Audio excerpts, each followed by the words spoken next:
አሰላሙ አለይኩም ወራህመቱላሂ ወበረካቱ። ትዝታ ያለባችሁ ማለት ነው። እንደዚህ መሮጥ መጫወት የሆነ እንደው ብርቅ ማለት ትዛላላችሁ።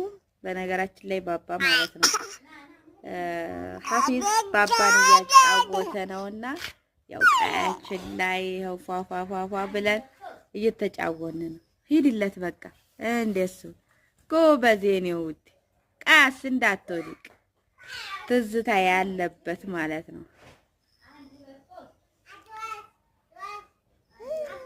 1 2 3 4 5 ጎበዝ አያችሁ አይደል? አሁን እንቅልፍ እንዴት እንደሚወስደው አሰብኩት።